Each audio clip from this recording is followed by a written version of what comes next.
A aula anterior que eu dei, para dar para vocês uma dimensão do movimento comunista que a turma não tem, a turma desconhece no Brasil, já dá o sinal disso aí. No caso, principalmente, vamos dizer, da visão que nós temos da história brasileira, esta coisa da intervenção americana, ora, você procura lá no Mauro Abranches, tem o site dele que foi, vejam bem, o site foi retirado da Wikipédia. Né?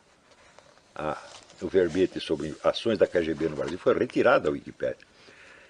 A Wikipédia está totalmente sob controle dessa gente. Ah, por quê? Porque eles são diretores da Wikipédia? Não, porque a Wikipédia ela é editada por gente de fora. Então é só você organizar um grupo de editores e você está constantemente fiscalizando e mudando, né, a redação das coisas conforme lhe interessa esse grupo. Basta você ter um grupo militante e o grupo militante controla a Wikipédia 100%. Né? E esse grupo existe mesmo. Né? Hoje em dia existe até oficialmente, para que tem o MAV? Né? Então, por exemplo,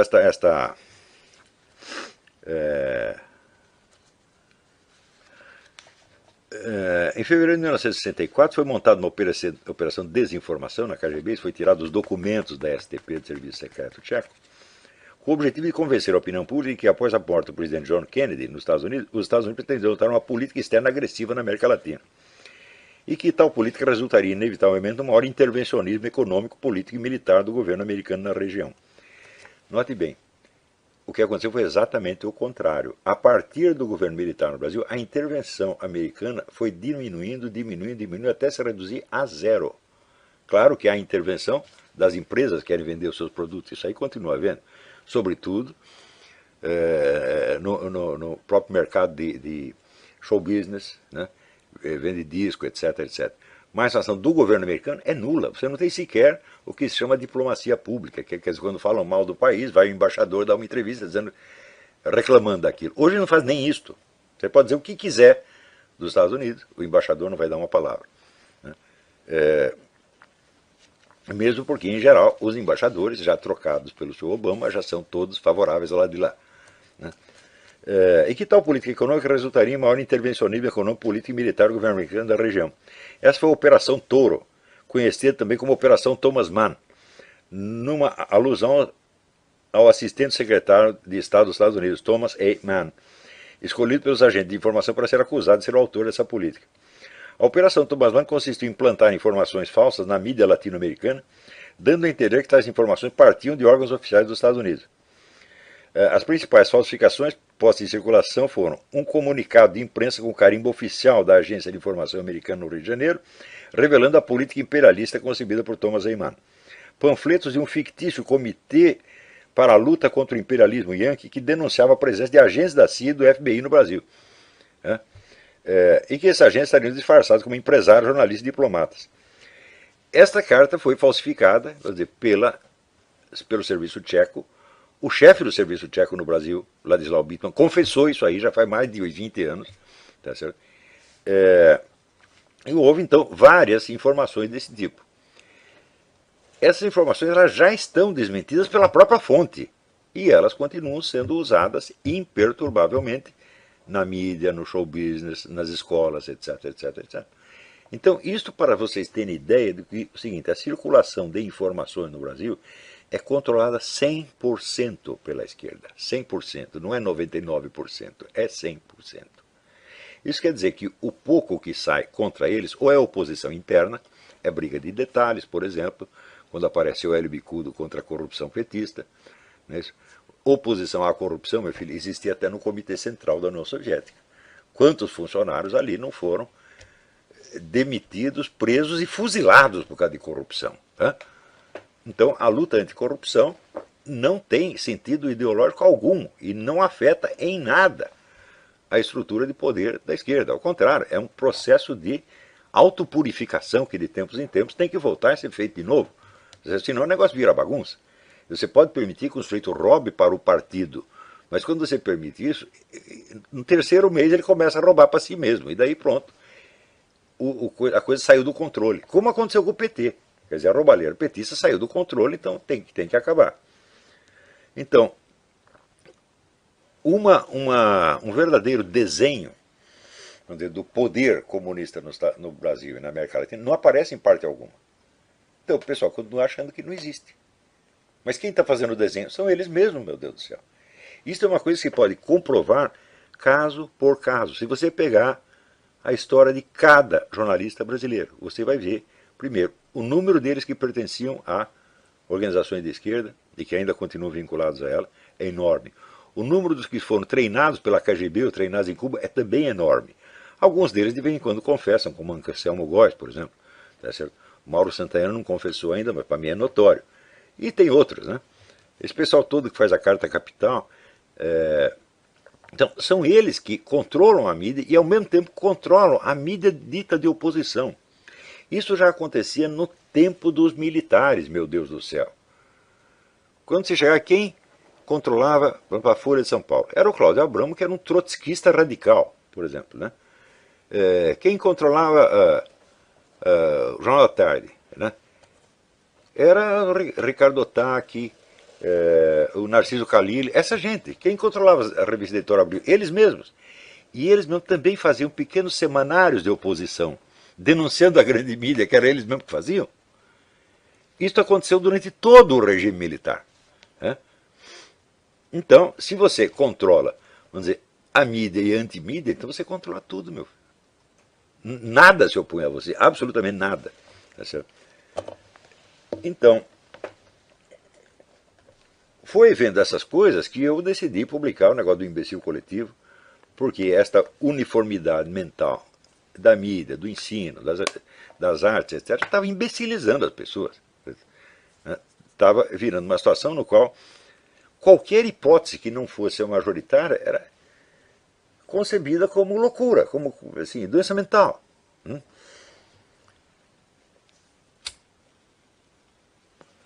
Então, mesmo as pessoas que sabem que esse noticiário é controlado, não levam isso em conta na hora de ler cada notícia. Então, você sabe que estão mentindo. Ah, mas essa mentira em particular, você aceita aquela outra mentira em particular, você aceita a outra, a outra, a outra, a outra, a outra. Então, por exemplo, a gente vê a entrevista do tal do Geneton com o general Leônidas. Não é isso?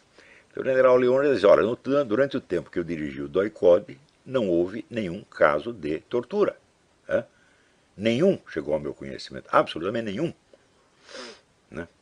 Daí o Geneton diz, não, mas é fato histórico, comprovado. Fala, bom, cadê a comprovação? A comprovação é o depoimento dos mesmos que dizem que foram torturados. Eu digo que você foi torturado, você diz que eu fui torturado, nós dois ganhamos indenização.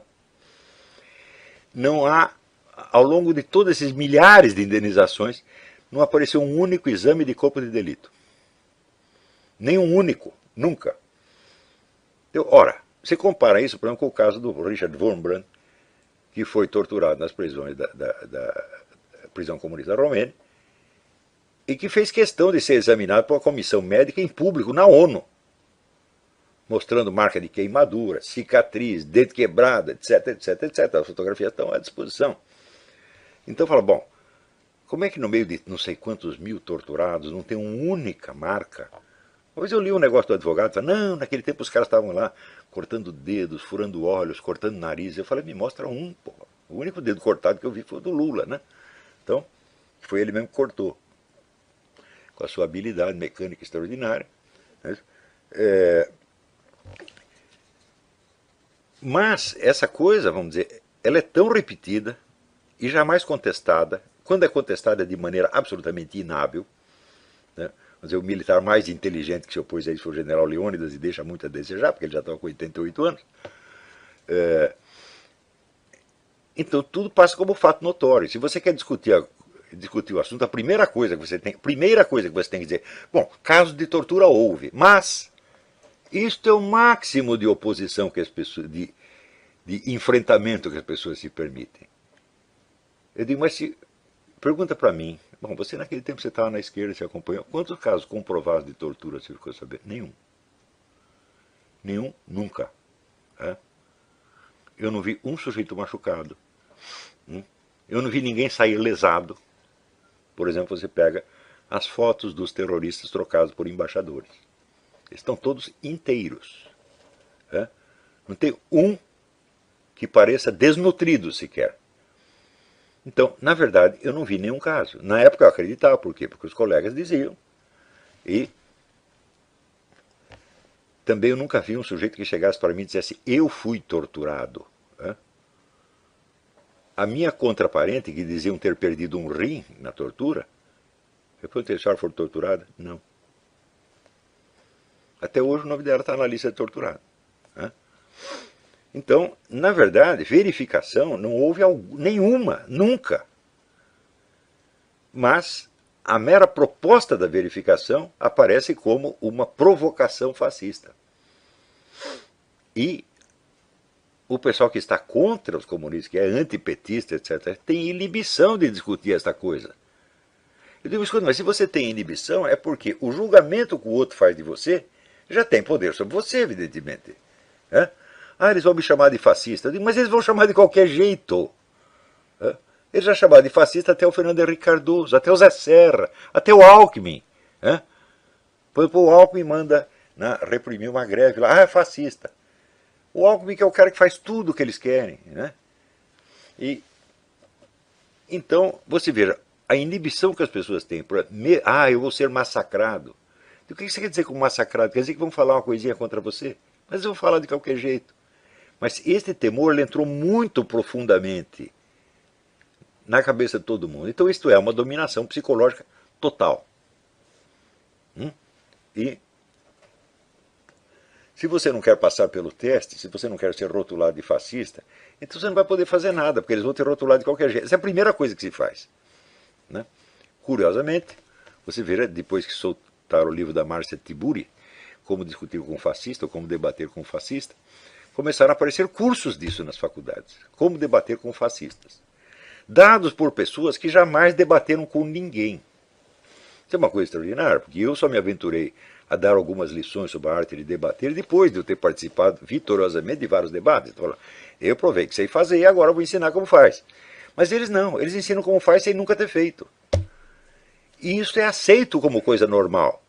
Eu digo, quantos debates com fascistas, fascistas, entre aspas, a Márcia Tiburi teve? Nenhum, zero. E o dia que se aventurar a ter um, vai sair muito mal. Principalmente se o fascista for este que vos fala. Então, você vê que esta situação de anomalia epistemológica, ela está consolidada no Brasil há muito tempo. E as decisões políticas que são tomadas com base nisso, elas serão sempre erradas e sempre acabarão favorecendo o mesmo lado. Você verá, quando decidiram por essa estratégia do impeachment, primeira coisa que eu falei, primeiro, impeachment demora. Segundo, impeachment legitima a eleição fraudulenta, porque você não pode fazer impeachment de alguém que não é presidente da República. Você não pode fazer impeachment de um usurpador. O usurpador tem que ter o seu mandato cassado e ir para a cadeia. Mas isso é muito difícil de conseguir, vamos pelo objetivo mais modesto. De quem diz que o mais modesto é o mais fácil? Você imagina aqui está uma moça que está sendo estuprada por um brutamontes. Uma mocinha de 1,20 m está sendo estuprada por um brutamontes e ela tem um revólver na bolsa. O que é o mais fácil dela fazer? Matar o cidadão. Agora, bater nele ela pode? Não pode. Ela não pode vencê-lo, ela só pode destruí-lo. Então, o que é aparente mais difícil é, na verdade, o mais fácil. Da mesmo modo, o impeachment tem que passar pelo beneplácito da classe política, você vai ter que conquistar um por um. Não é isso? Então tem duas forças. De um lado tem a intimidação popular e do outro lado tem a propina. Vamos ver o que pesa mais. Tenho mais medo de ficar sem dinheiro ou tenho mais medo de que a população bata em mim se eu sair na rua? Foi isto, durante meses. Não foi assim? Estou errado? Estou exagerando? Não, foi exatamente isso. Essa é a contabilidade que os caras fazem é isto. Então, esse aí está me oferecendo dinheiro, mas os votos estão do outro lado. Se eu aceitar o dinheiro agora, eles não votam em mim, daí acabou a mamata. É um cálculo desse tipo. Durante meses. E prossegue ainda. Mas ainda tem no meio do caminho, tem um treco chamado STF. Ora, pensa bem, nós queremos tirar a Dilma. Eu digo, mas olha, qualquer proposta da Dilma tem que ser discutida no Ministério, tem que passar pela Câmara dos Deputados, tem que passar pelo Senado, leva um tempo. E aí ela é filtrada, modificada, atenuada, etc. E aí no fim aprovam alguma coisa. A não ser que ela faça por medida provisória, mas a medida provisória é provisória. Tá certo? Agora, e as decisões do STF? São 9 neguinhos que nunca foram eleitos. Foram todos escolhidos pelo PT, com exceção do Gilmar Mendes. Né? O que eles decidem entra em vigor na mesma hora. Não há instância superior. Então, meu Deus do céu, qual dos dois é mais perigoso, a Dilma ou o STF? É óbvio que é o STF. Né? Qual é o grande problema nosso? É a Dilma? Não, a Dilma é um símbolo de uma situação. Então, eu comparei, você pedir auxílio do STF para se livrar da Dilma, é você pedir auxílio de um leão para te livrar de um bicho de pé. But listen, you can smear us, defame us, ban us, sue us, imprison us. It doesn't matter, because the horse has already bolted. The worldwide populist surge cannot be muted. It cannot be unpublished. It cannot be unlisted. It cannot be deleted. Whatever you do, it cannot and will not be silenced.